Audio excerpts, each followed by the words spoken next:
Start streaming.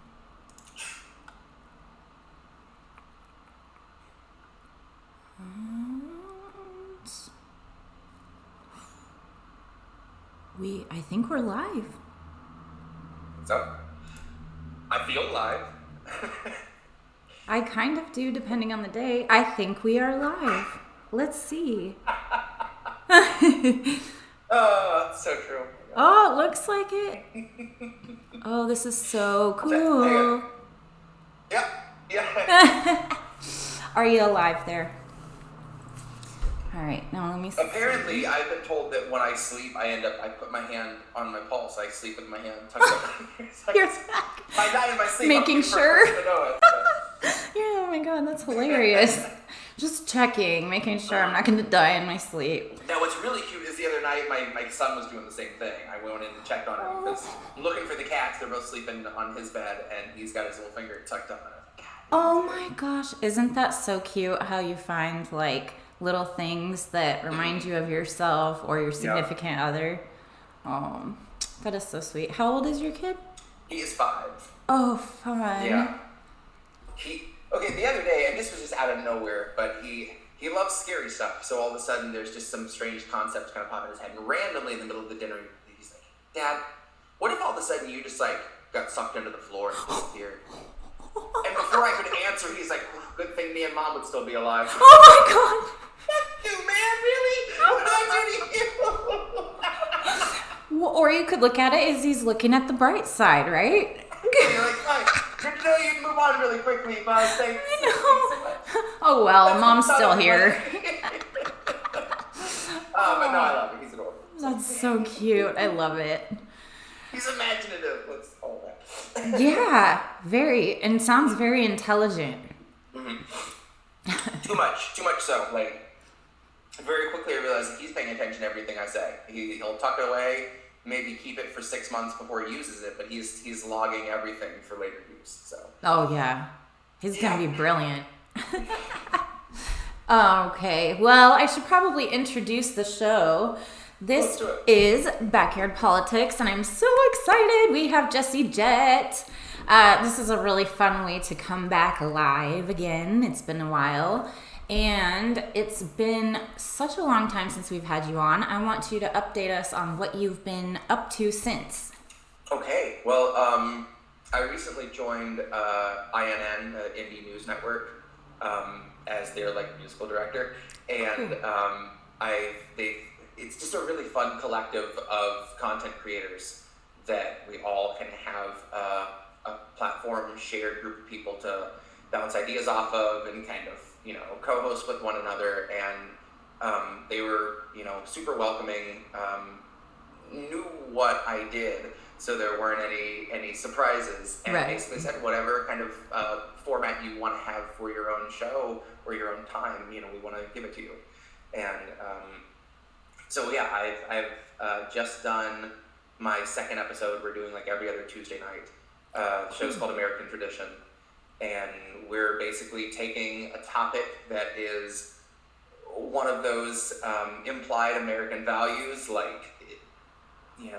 weaponized poverty, sterilization of immigrants, all the shit that America does and has always done. Playing a few pieces that tie into that and kind of breaking them down afterwards. Indy, our founder of Indie News Network, he hosts with me. So I have someone that can kind of interact with chat the whole time, answer questions. And so when I do a spoken word piece, we can bring it up and go through it and be able to, give some little secrets about what inspired something. If there's a sample in a song, I'll have the opportunity to kind of break it down and reverse engineer the song for people to hear. Just cool stuff like that. So that's awesome. Yeah, it's been a lot of fun so far. We're doing our 3rd episode this coming Tuesday, actually. All right, and you're on YouTube, right? Yeah, we're on YouTube. I think they stream to Rockfin and Twitch as well. Sweet. But the last episode was all about the Democrats and progressives and just kind of sheepdogging people back in. And I was going to talk about Obama, and then I realized I've got enough Obama pieces to do a whole Obama episode. So that's what Tuesday is going to be, is the whole Obama episode. Fun! Okay, I'm not going to miss that. Oh, It's called Hook, Line, and Single Most Bombs Dropped by a Sitting President. And that's one of my favorite movies, too, that you're quoting. Oh, my God. I love this. So, yeah, it's been really, like, I mean, obviously the subject matter is heavy, but we also, like, I'm not shying away from having our fun and funny moments because we need them, I think, now more than ever. So it's a roller coaster, but it's really fun. It's exactly what I want to be doing with my stuff and getting to have, you know, a small chat that I get to interact with and answer questions and just kind of be a part of it. It's what I miss about getting to play live, but with these pieces that mean this much to me, it's just, it's really awesome. So, that's really cool. And other than that, I've been just procrastinating on recording. I went from, like, I was beyond halfway done with my next record to I've written more stuff, and I haven't recorded anymore. So now I just keep adding stuff, and suddenly it's like, oh, I'm not even at the halfway point. I just keep getting further. But it's looking like the next album will probably be a double album, and then I'll have probably a dozen songs and then close to 10 spoken word pieces. Oh, rad. That some of them are just, and a couple I'll do tonight. These spoken word pieces, I don't feel like you'd kind of be doing them a disservice to try to stretch them out and fit them into a piece of music. And so I haven't tried to, like, I've been able to write stuff in mind, like, I'm not going to try to make this a song, I can just let it be a spoken word, and I really enjoy that. That's really cool. It's easier to get really direct with what you want to say, you know? Yeah. So the next album is going to be called The Grift.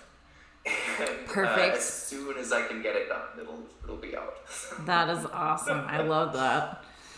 Oh, okay. So speaking of The Grift, I just have to say Complicit Milano I was listening to earlier just because it's one of my favorites. Oh, I love it.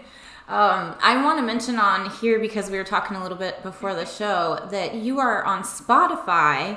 So if people don't know that, check that out, because I'm going to have this guy playing all day long at work every day. So people get the fucking message. Oh, man. Complicit Milano was funny because I was like, okay, I want to go to her IMDb and pick one movie to name drop. And the first thing I see is Beverly Hills Chihuahua 2. I'm like, oh, it's not going to get better than that. I don't even see the rest of the list. I literally laughed out loud to myself today. Oh, God, it's so great. And always Squad Goals, I think it's called, right? Oh, yeah. That one's always great. Yeah. It's just so, like, how can you deny this shit? You know? And yet, you know, an awful lot of people then, less now, thankfully, but when I put that out, there were plenty of people that were just like, how could you criticize? This is our best bet. This is the best we've got. And I'm like, that's what you say when you're in an abusive relationship. Yeah. This is the best I can get. This is the best I deserve. You know? Yeah, very much so. Oh, man. That's horrible. Me and Maddie were talking earlier. He's not feeling so well. That's why he's not a part of this interview, but he wishes he Maddie, could be. If you're watching this now or when you watch this later, I love you. I'm really sorry. He was really looking forward to talking with you. But he and I were debating, what do you call yourself? Because it's not rap, right? Like, what exactly? Yeah, no, I mean, even like... I feel like the first record or two was kind of like alternative hip hop in some spots, but lately I really enjoyed the stuff where it was just more spoken word with music, the song that I used, the Joe Biden speech in the beginning of Convention. When it just becomes the piano part and nothing else, and I'm going over that, I really like those moments. And like Great Experiment, which is just acoustic. That's why I ended up doing a whole EP of just acoustic, because I kind of liked it. Feels a little less like rap, and not that I'm, you know, obviously what I'm doing is close enough. But if what you're doing, you're marketing as rap, people are looking for a specific sound that from the beginning I'm like, I sound the way I sound, and I'm not going to try to put on some voice or like affectation that isn't me, because it's not going to work for songs like this. And I feel like it weeds out who's going to listen really quickly, that the people that are going to stick around for your message, kind of like, and not to put myself on this level, but like you didn't listen to Bob Dylan for his singing voice. You listened for lyrics, and it didn't matter that he didn't sound like everybody else sounded. You know, it was to get the message across. So if it's not off-putting and people can enjoy it, then bless their heart. But I would also put Tupac in there as well. Just his words were like, if you would just listen to what he's saying and get off of the whole, oh my God, it's rap, you know, it's the lyrics. And I think, was it Open Heart that it was just you speaking? Yeah, that's from Coming of Spring, which is on Spotify, which is a whole spoken word album. And really early on with that, I was like, I don't want to have no little background music, no nothing, because I kind of like the idea of it sounding like it could be a tape that you found or a message someone was able to slip you through the fence before God knows what happened. Like, it just has a little bit more urgency if it's not super cleaned up and it's just my voice. So, yeah, the rawness of it has a way of hitting a lot harder, in my opinion. And in fact, I think it's in Open Heart. And my mom and I always just called them the RTS, the random throat sound. But you know, sometimes you'll be talking and your throat kind of drains just a little bit of saliva and it makes this kind of noise. Yeah. That happened when I was recording that song. And immediately I noticed, I'm like, oh, I hope I can get this take right because I want that on this recording. Because I'll do the whole piece start to finish. Like, I don't stop midway and then finish because it fucks up the flow of it. I want to do one continuous take. Yeah. So the very first line of that piece is, what is it? I took my heart out, put it in the trash, and as soon as I say that, my throat goes, whoa. It makes this little sound. And I'm just like holding tight, trying to finish the rest of this piece and not fuck it up, because I really want this to be the version that makes it onto the album, and it was. So that's one. If you listen closely at the very beginning of Open Heart, right after I say put it in the trash, you just hear this like gremlin voice come out of my throat. I love that. Yeah. It's like a little Easter egg in there. Yeah, exactly. I love that. Well, I know I probably have mentioned Green Day on the last show, I'm sure, but I love the kind of thing where, like, in Good Riddance, he's playing, and then on the record, he's like, oh, fuck, but they kept it in there. Yes. Yeah. That, I love that. I've always loved stuff like that. In fact, when I was really young and I first started, like, writing some music, and we tried doing some recordings at home, I was like insistent that I wanted to clear my throat before a song started. And my dad was like, that's not professional. Like, you're gonna make a recording. And I kept trying to sneak in a throat clearing. And he goes, will you fucking stop? And the answer is no, I didn't stop it. I insisted. And I feel like that tradition continues to this day with me keeping whatever I can keep in, I totally will. Like, I've had it happen before that I'll be recording and there's some catastrophe, something falls, or I knock a drink over or something. If I can take that sound and sample it and put it into the beat or use it somewhere, I will try to repurpose it before I'll delete it. Like, that's a personal challenge of mine. It's like, can I take this fuck up and make it something cool that's a cool story to tell? If I can't, then I guess I have to kill it. That is like, that's talent. Not being able to rework it. That's really cool. So how old were you when you first knew music was in your bones, if you will? God, really, really young. I think we got home video with me at like 2 watching MTV.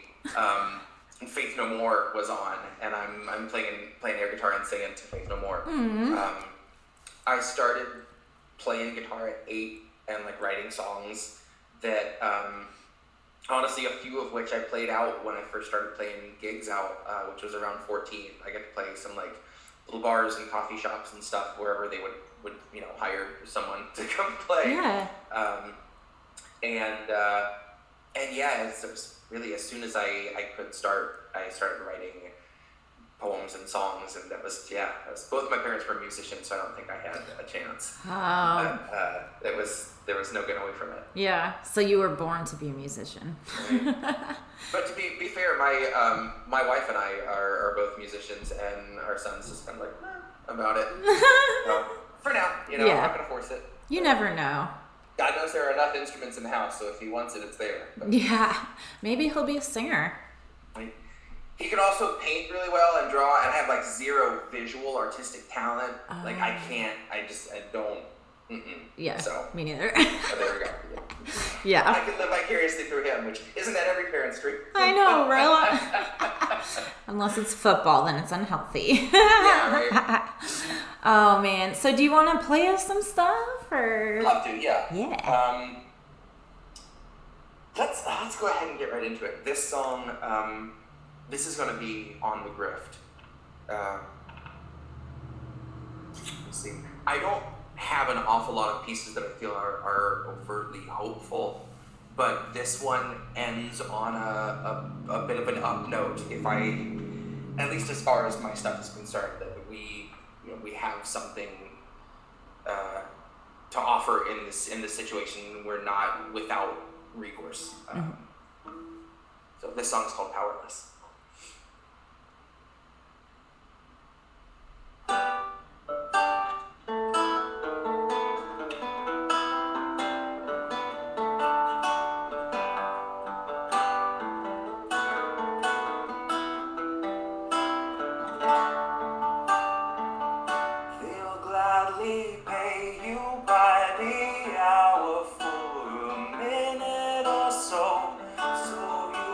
Sign up on the towers where they'll piss on your home. And if you feel like you're just powerless to answer them no, it's 'cause you are.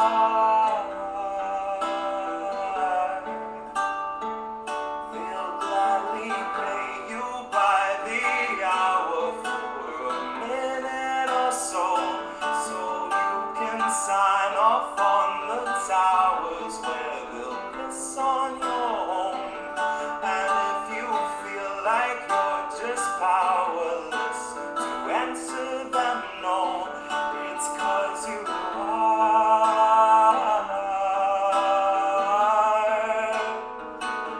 It's 'cause you are.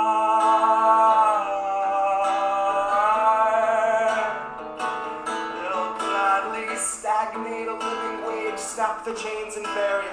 Labor slaves in rusty cages dragged behind a chariot, led by Mr. Racial Jungle, Joseph R. Iscariot, fighting over scraps as they barrage us all with variants and BuzzFeed clickbait, straight until we're paralyzed, trying to distract us from the concentration camps that Joe had swore he'd close but only chose to amplify, where they got 50-something kids in cages made for 5 to occupy. And no, she hasn't seen the camps, but Harris swears they're paradise. She tells us the facilities are safe, and that right down to the women, they are regularly sterilized. Then she throws her head back and she proceeds to laugh, that sort of heartless cackle you'd expect from someone working steadfastly on behalf of the virus at a Congress full of parasites. And honey, where was I was busy cashing every blue check, demonstrating plainly all the narratives expected from the verified. I was busy breeding verbal leeches by the terabyte. Train them to exsanguinate the wealthy while they sleep at night. Bleed the oil barons dry and barren, say they showed us how to share and now we share alike. Tell them I contracted babies from a feral mic, and now I'm just another species losing sleep to noise pollution in these glaring lights. Forced to change its habits and adapt to just survive. But now it's safe to say that some of us are thriving in the moment, throwing shit on presidential homes beneath the Paris skies. So if you think that you're just powerless, I guess you bought the lie. But I can tell they're petrified of our collective might, 'cause I can hear those gentrifiers weeping at the sight of our collective might. And I only can imagine the intensifying fear of knowing revolution's near. And all that's left to do is simply wallow in the thick anticipation of a rabid bite. And baby, one day you can ask your leaders just what that was like before you grab a slice. So if you think you're powerless, allow me now to change your mind. Honey, if you think you're powerless, allow me now to change your mind. You see, they'll pay you hourly, but tax them each apart, make you build a shining tower out of loopholes and cards, and tell you that you're powerless to keep you in the dark, 'cause you aren't. Because we aren't.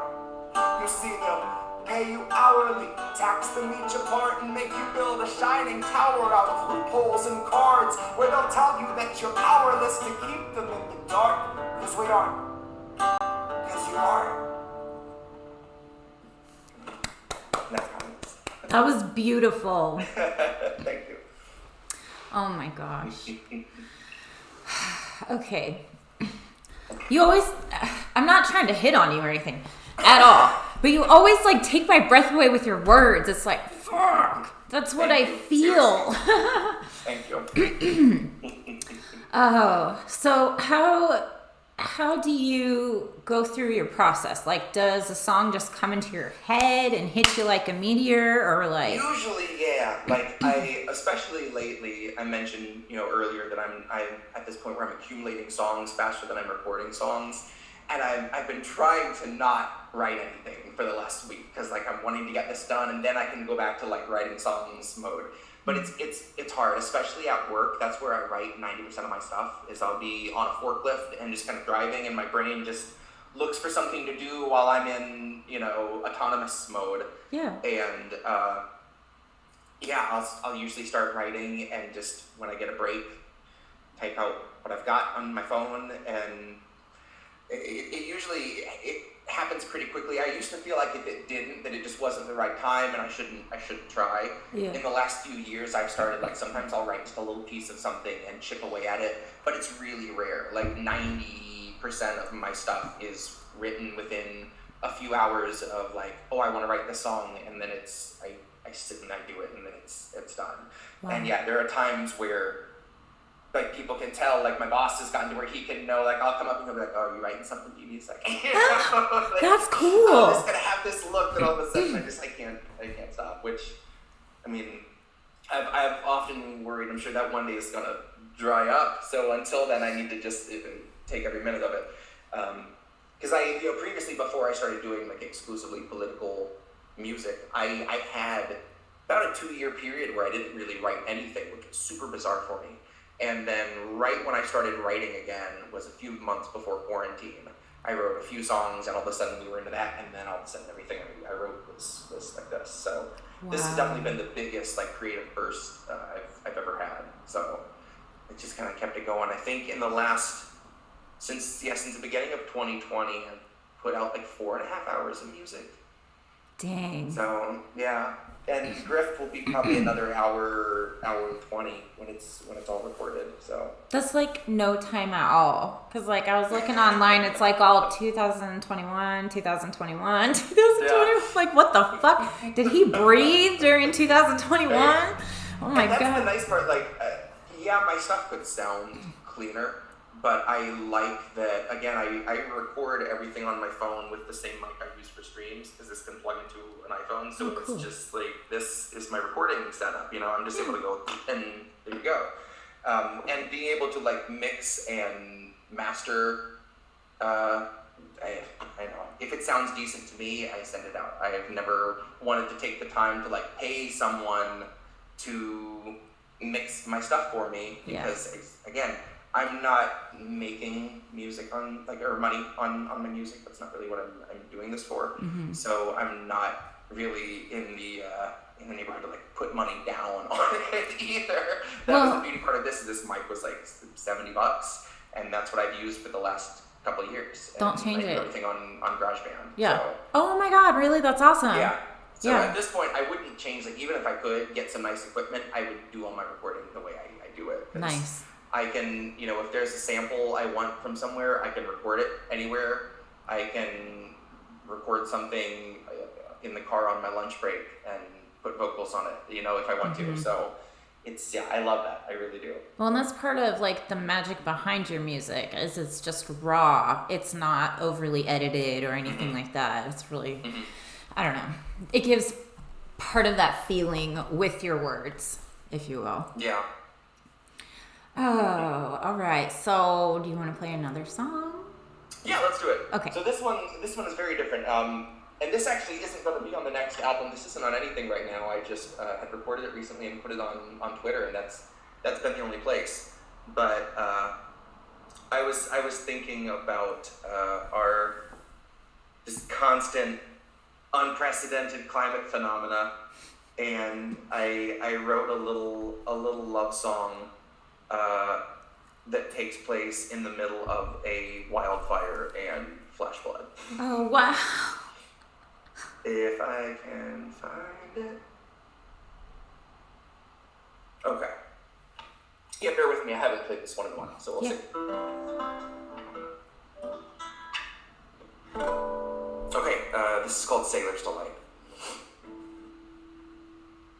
Red sky at night here, 50 miles from the ocean, and it doesn't really strike me as a sign of good to come. I watched you pour a drink as you were going through the motions. We'd seen that color once before and knew what it was from. So I figured, what the hell, I made one for myself, and I motioned you to follow me and went up on the roof. We had faith that it would pass before the last floodwaters fell, but that fire up the hill was coming soon. So we sat together as the hill was getting brighter, and the color from the fires painted all the bloody red. You pulled the joints out, but we didn't have a lighter. You laughed as you leaned into me, and I kissed you on the head. We survived a century, I would always have remembered how the fire was reflected off the flood and in your gaze. When the rainbow streak of oil found the faintest fading ember, the water all around us burst in chorus with the blaze. How many days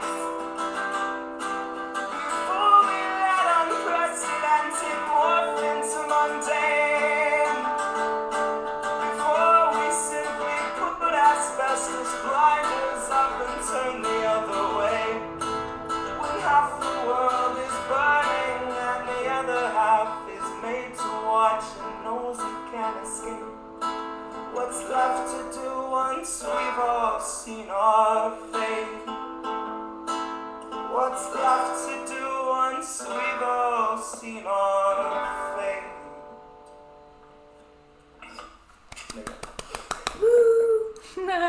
I need like a button for applause because it sounds so empty, but I'm sure everyone at home is clapping for you too. That was beautiful. Have you ever had stage fright, or is this just natural for you? I'll get like anxious beforehand, just like the time, that hour beforehand. I would rather be able to just start playing. It's rather just an eagerness to get going. Mm-hmm. Once I do, that's arguably when I'm at my most comfortable.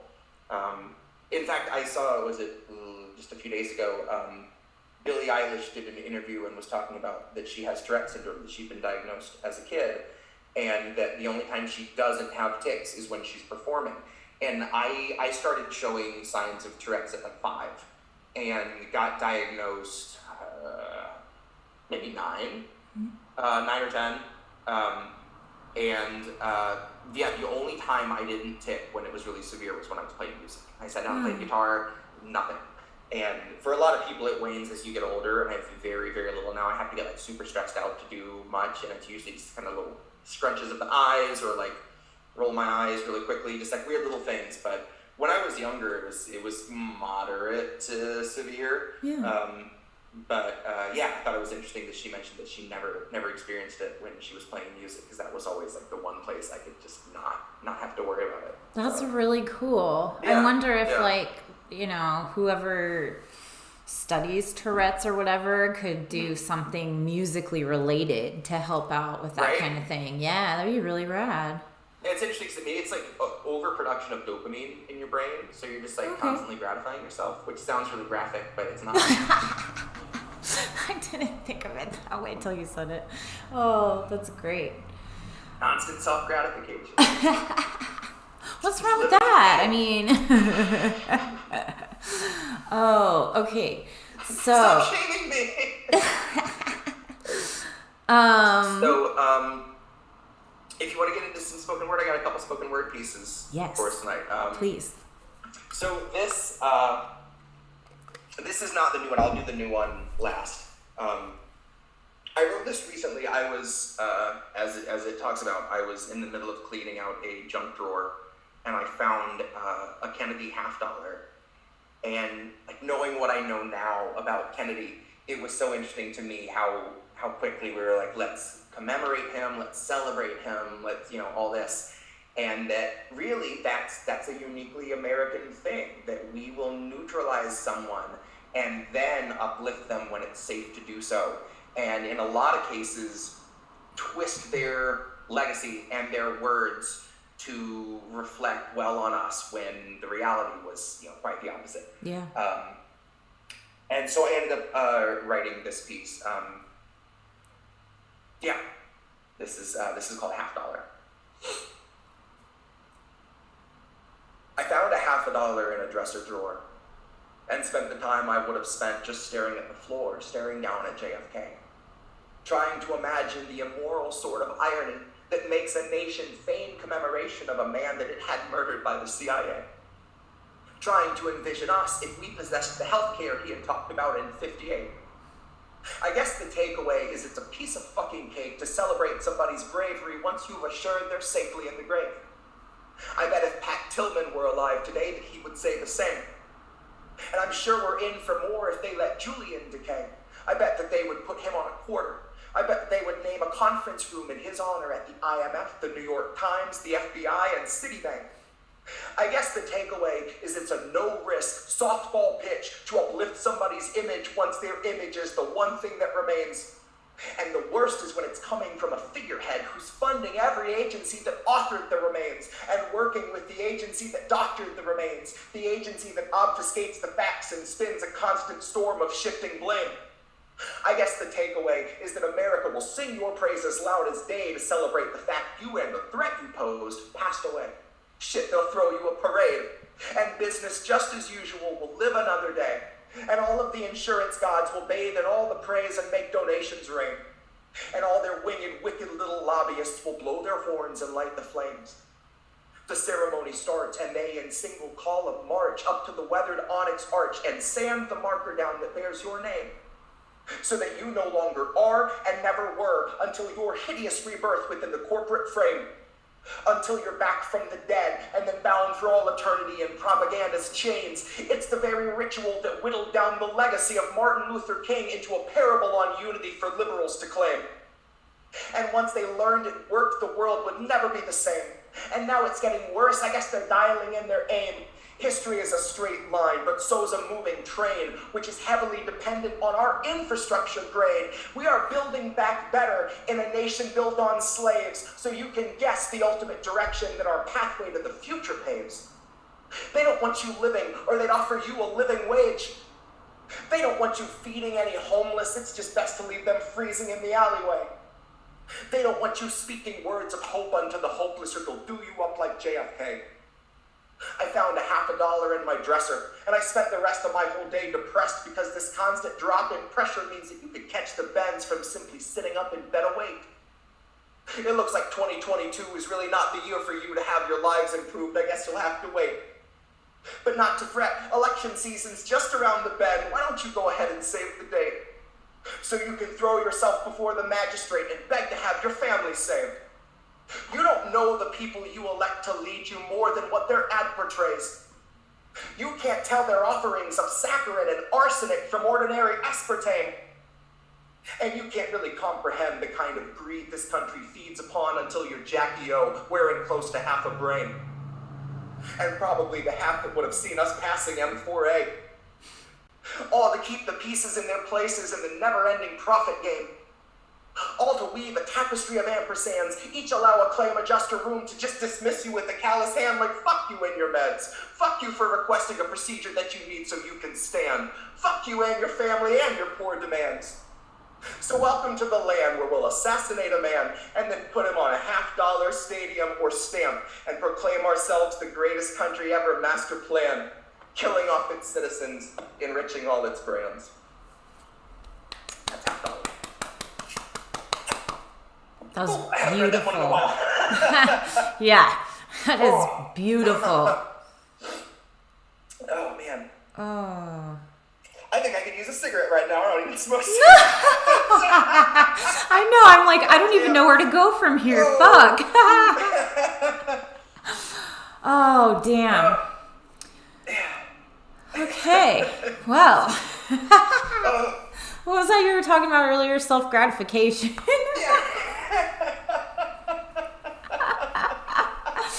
Oh, no. Oh. Yeah, I had someone ask once, like, why, like, you'll finish reading a piece sometimes and you'll just, like, start cracking up. And, like, it's because I'm on the verge of crying or putting my fist through a wall the whole time I'm reading it. Like, by the time I'm done, there's just this, like, swell of adrenaline that has to go somewhere. I can either start sobbing or I can start laughing. Those are your options. Well, and the way you read it with such passion is, like, so contagious. Like, I feel it. Well, that's what I'm going for. Yeah, that's I'm like on the Pacific Ocean, way the fuck across the USA from you, and I'm like, yeah, this is it. Like, why aren't you listening to this shit? And not that I wouldn't want anyone to be able to kind of listen to my stuff, and I hope it's approachable, but I've tailored my stuff more for people that know what I'm talking about already, that just need that burst of energy again, because you can't stay 100% in this all the time or you'll lose your shit. Yeah. And we totally need that, like, at least for me, exactly what this is, those swells of a little bit of hopefulness, a little bit of anger, a quick laugh, and then kind of back through. And it's sad that many people agree, because that's what we're dealing with. But I mean, it means so much to me that connects with people, that there are other people that, you know, feel that and get to, like, literally follow parallel with those emotions through a piece. I couldn't ask for more than that. I really couldn't. Yeah, you are something else, man. Like, really talented, for real. So since this is a political show, I did want to ask you about the latest school shooting, because I've seen that you've been kind of vocal on Twitter about it, and it's a really important topic. So last I heard, there were 19 kids and 2 adults that were killed. I think so, yeah. In Texas at an elementary school, and the cops waited around and arrested the parents, it looks like, that were... Yeah, tased and arrested some parents that were trying to go in. Apparently the shooter was outside the school for, 12 minutes before he went in. Mm-hmm. They didn't engage him past a certain point because they thought that he was heavily armored, and it turned out he was wearing an empty vest, basically. They have, interestingly enough, erased a little chunk of the archive of the police scanner from that day, right around that time, off of their website. It just skips, a really important, I think, 20-minute period or something like that. Wow. And of course, they're saying that they barricaded him into a classroom and figured that he was contained in there, and that they didn't have, now of course they're saying that they didn't have any reason to believe there was anyone in there, even though there were multiple kids calling 911 from in that classroom. So if I had said what I wanted to say, I would have already lost my account. I used to just, like everyone else, kind of go, wow, negligent cops, but it's more than that. It's their primary function is to do what they did. It's crowd control. It's treating people like they're rioters. Mm-hmm. It is not going and courageously saving everyone's children, because that's not what they're paid to do. That's not what they're exorbitantly paid to do. And they don't have, as we know, they don't have any obligation to step in and do what you want them to do. That's I'm happy isn't a good word to use, but I'm happy to see that people are seeing the immediate bullshit of this. Mm-hmm. That it's beyond like an inexcusable. It's purposefully negligent. It's them doing more to protect the shooter from parents than the kids from the shooter. Yeah. Honestly. It really is. If you're doing that much to just keep them in there with everyone, then you're racking up the kill count. There's no way away from that. Yeah. So yeah, it's and obviously I have my son is 5, and it was that day actually we found out that he's getting into the kindergarten. We wanted him to get into it, and I'm like, cool, that's cool. No. I don't even want to think about that, but that's unfortunately something that we've gotten really good at accepting as just a part of our lives, just like so many other things. Like I said, that when you're in an abusive relationship, you tell yourself this is what the best you can get. Then you can put up with not having health care and not feeling like your kids are safe anywhere. Yeah. Well, and I wonder how long this is actually going to be in the news and in people's minds, because everything changes so quickly. Look at where's BLM? That kind of disappeared, and the cops were doing the same thing there. They're acting like stormtroopers, beating the people that were out there fighting for their First Amendment rights. So I don't know when anybody's going to wake up if they haven't yet. If this doesn't, I how many kids do we have to lose before people are willing to just go out in the streets and obviously nothing is going to change until we have shown that we are willing to remove people from power by force if we have to get them out of power and away from decision making, because you're just running people into the ground. And what's interesting, I was in a gas station the other day, and in the 4 minutes that I was in there, I felt like the assistant manager, she's ready to march. She's ready to fucking go. And she didn't seem like the type, she was just talking about prices, and she was like, they came in the other morning and told us all these things we weren't going to sell anymore, and it was all the cheap, affordable stuff. We're getting rid of all the cheap water and all these things. And she was like, that just feels, purposeful. She goes, just like all of a sudden there being a formula shortage after they pull this abortion shit. And I'm like, see, you get it. All right. Yeah. And she said, she goes, that doesn't feel like an accident. That feels like they're doing this to us on purpose. Yeah. And I feel like a lot of people feel that way. That this isn't, we can't legislate. Sorry, we can't seem to get our shit together. It's like, we want you to starve. We want you to lose your homes. We want you to not have health care. That's obvious. It really is. And the people that still think that there are some people in Congress that are really going to get in there and try to change the whole thing for you, and bless your heart, man. I'll take a gram or two of whatever you're smoking.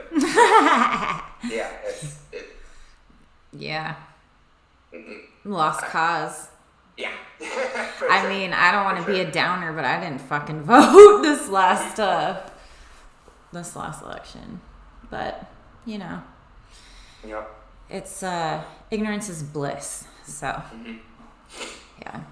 And didn't you have another spoken word? I do, yeah. And this, I wrote this yesterday, actually.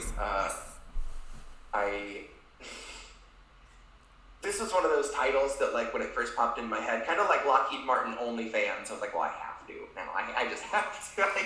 I can't conceive of it and then not. This piece kind of went all over the place, and it was one of those a little ways in. I'm not going to be able to rein this into one topic. I'm just going to write until I finish the piece and let it be what it is. I don't know if everyone will get the reference, and I'll have an open invitation to Taylor Swift if she wants to do a verse on this, but this is called Communism, Taylor's version. I was hoping it was Taylor Swift related when you told me the title. Okay, yay. Blue check, better hold your breath. I'll slap you out your Ray-Bans. Toe-to-toe, we'll do-si-do, and dip until you face-plant. If you want statistics, I can spit them up like Rain Man. Now your argument has 0 arms and legs like Rayman. Now we're touring 2019 like it was Graceland. I dropped 50 pounds, I started dressing like a stagehand. Quarantine was born and I restored my former waistband. Now I make the trailers for our future in the wasteland. Back on my bullshit, back at my heaviest. Here to grab the artifact, jam it in the edifice. Force it in the orifice, absorb the sordid medicine. All the good cops are either dead or quickly jettisoned. No, I'm not a nihilist, and no, I'm not a pessimist. I'm just your average realist with a fetish for the precipice. Bend you over this abyss, I want to make you sweat a bit. I'll drop you once it registers and hope that you'll remember it. Daughters of the revolution soon may lose their membership. Maybe through a dissolution, maybe through dismemberment. I won't be the one to choose or execute the severance, but I stand in solidarity with every tool that severs it. Every crimson pool we make of every fascist fool who watched us sacrifice our schools to fund the final crowning jewel affixed in Lockheed Martin's diadem. What's another 20 dead? Our leaders never cried for them. They're laughing in the garden, drunk and pissing on the hyacinths. The royal jubilee to praise this fascist Biden monarchy is imminent, and it would not be possible without the constant slaughtering of innocents, overseas and here at home and anywhere we find a shred of innocence. We won't stand for peace, not in the global or the inner sense. We won't let a single nation live outside our prison fence. And we'll provide the bullets that defaced an honest journalist and turn around to praise ourselves for fearlessly upholding the free press in their important service. But I'll make a bet that Anthony starts blinking awfully nervous when you ask him why Assange is being jailed without a purpose, for what may be the greatest, most courageous act of journalism carried out in earnest, all to be rewarded with a slow-mo execution stretching out across a decade till they commute his sentence half an hour after he goes in the furnace. Sometimes I think the world is only turning out of spite. It's like we died a long time ago, and we're so used to being burned that when we saw the light, we all assumed that it was here to burn us. And so we fled into the shelter of a flooded circus, led to higher ground by all the clowns who own the only raft that floats above the sewage. And yeah, there's plenty room, but they insist we don't deserve it. They insist the system works. They know it isn't perfect, but say we can't let great become the enemy of good, or all these rolling waves of shit we call democracy and bled out every dime for won't be worth it. But I submit this joke of an American experiment has not been worth a fraction of a damn since we birthed it. I submit that all our contributions to the planet, when subtracting our destruction and the millions we've left dead and labeled damages, would leave us with a failing grade of worthless. My apologies to any blue checks who might be listening. I'm sure that made you clutch your pearls and $1,000 purses. Did I interrupt your fantasy of healthcare exclusivity, replete with fleets of Tesla hearses? Or your daily round of golf claps to pacify our broken nurses? I know my spoken word is like the scalpel of a surgeon who is working on behalf of the insurgents, but I'm just here to open up your eyes so you can see the true reality and not your censored, tailored version. So you can have your copy of my brand new manifesto. I took all my calls for violence, made it danceable and presto, called it communism, Taylor's version. Called it Tales of the Great American High-Speed Rail Aversion. Called it How to Put a Bigot into Power and collectively and feebly coerce him into acting like a decent person. This will be the most important vote you'll ever cast, because we have to wrestle power from the current ruling class and hand it over to the other team of smiling suited serpents. This will be the most important vote you'll ever cast. Now watch them toss it in the vat and see it melt into the surface. That's like, communism, Taylor's version. I was trying so hard not to cry. Yeah, me too, that's crazy. That is powerhouse. Holy shit. Oh, damn. Yeah. If that doesn't motivate you, you can just die. Sorry. Can I use that as a testimonial for when I put this record out? Thanks. Yeah, do it. Oh, it's so true though. Oh my God.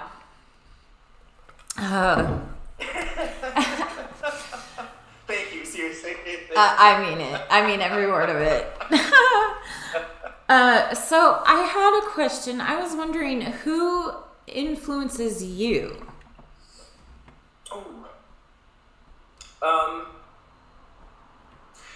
You know, there's been so little music recently that I've been able to enjoy, like, since I got radicalized, for lack of a better term. Yeah. So much stuff that I used to listen to, I was just like, I was kind of looking for more in it. That said, I think the people that probably had the most impact on how I write and my style, the people that I'm like constantly blown away by, a rapper named Aesop Rock. not to be confused with A$AP Rocky, who is a different rapper. Okay. A$AP Rocky is from New York and has been around for a long time, and just wordplay and lyrics that you can barely wrap your brain around, just phenomenal. Someone that I constantly to my jaws on the floor when I listen to. Lauryn Hill's Unplugged album was the first time I heard someone doing just something that was in between rap and spoken word over acoustic, and that was all it needed. And it's just still one of the most stripped down, essential things I've ever listened to. I love hearing what someone can do with just their instrument and their voice, and that's such a great example of it. In terms of like political stuff that I can listen to and respect, there's a rapper named JPEG Mafia who has an album that I think is only on Bandcamp called Communist Slow Jams, and his politics, when you'll listen to it, will just jump around from like enough jabs at Republicans that a Democrat could be listening, be like, yeah, get him, and then all of a sudden he goes at the left wing, and then he goes at independents and libertarians, and then you realize that obviously for good reason he's going after everybody. And I would just sit there just like listening to him just systematically go through, calling politicians out by name, and it's just some really, really great stuff. And then at one point there was a line about fat white guys with beards, metalheads needing to keep the hip hop out of their mouths, and I thought he was outside my window. I was like, watching So I was disappointed when I saw him say something about how, like, if you think Biden's worse than Trump, then you haven't paid attention to politics. I was like, oh man, I thought you knew better. Are you fucking kidding me? Yeah. So never, your heroes will always disappoint you. I know. But I was gonna say we can't all be perfect. that record is really exceptional, and a piece he put out in 2019 called All My Heroes Are Cornballs was really the album that snapped me out of a long funk and made me want to do music again in any capacity. And it's very all over the place, really the closest thing to like Paul's Boutique by the Beastie Boys since that came out, in that it feels like you could be flipping channels, like it changes so much. Sometimes in the middle of something, you're a little ways into a song and then it just lurches into something completely different, and you never hear that last thing again, It's I hate to say it's a journey, but it totally is. It's just an absolute like journey of a record. But yeah, other than that, lately I've been listening to a lot of really just saccharine 1950s music. Like, since everything else I'm doing is such heavy subject matter, I've been listening to just a lot of fun doo-wop and shit from the 50s. That's cool. And a lot of Sturgill Simpson. Usually my country tastes are old Patsy Cline, and that's about it. But Sturgill Simpson has pissed off the record industry enough and religious people enough that I love Sturgill Simpson. So. Nice. That's awesome. Okay, so did you have one more song? I certainly can. You know what? Okay, I said Sturgill Simpson. Let's do this is off of an EP I have on Bandcamp that I need to put on Spotify called The Geiger Age. And I was kind of playing around with some 50s stuff. I was like, wouldn't it be fun to do like a 50s doo-wop thing by myself and like be my own barbershop quartet and shit. And it's kind of post-nuclear fallout 50s music. Oh my god. Actually, I want to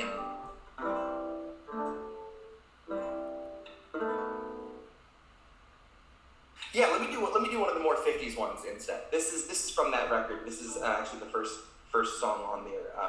This is called A Stroll Through the Ruins.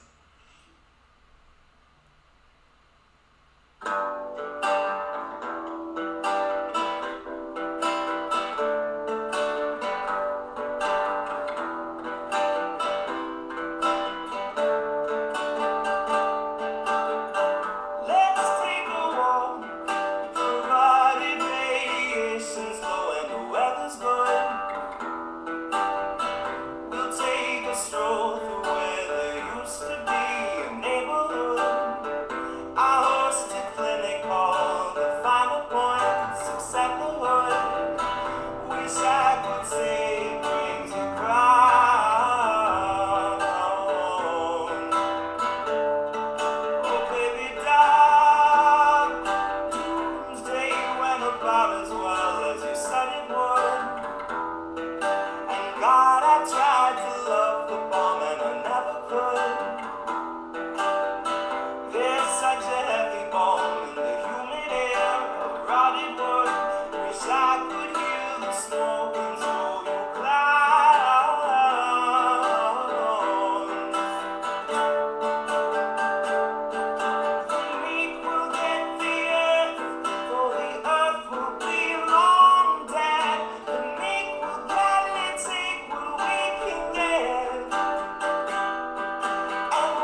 I love that.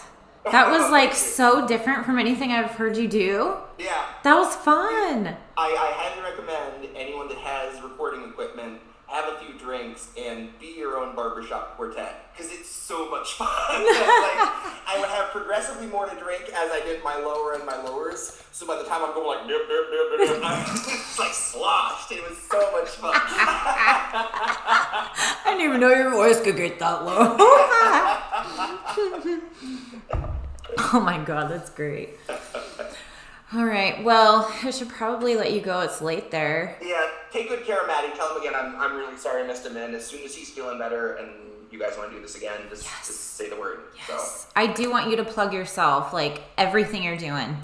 Okay, so yeah, my show, American Tradition, is every other Tuesday on Indie News Network. So we're on, obviously, Twitter. We stream on YouTube and Twitch and Rockfin. Next episode will be this Tuesday night. We're going to be all about Obama, which is going to be super fun. Yeah.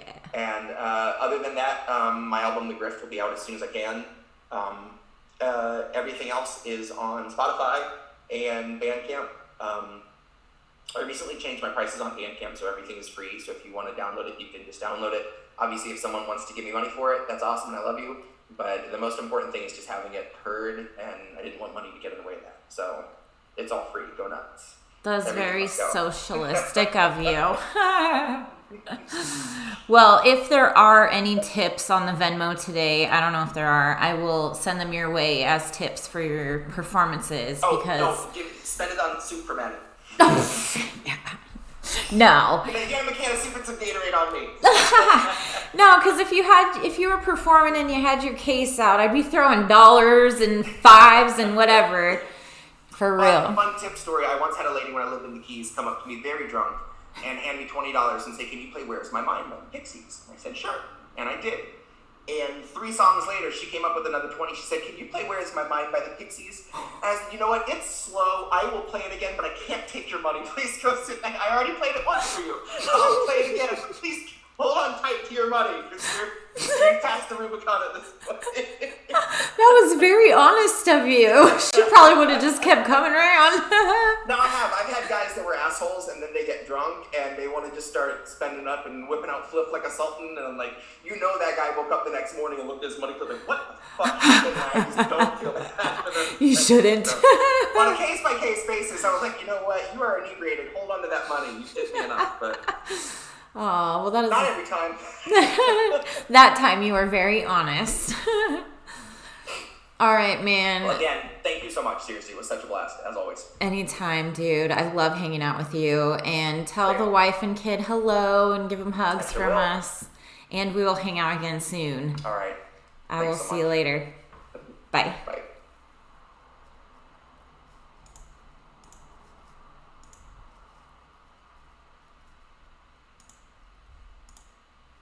I think I'm still on here if you guys are watching. Trying to figure out how to end this.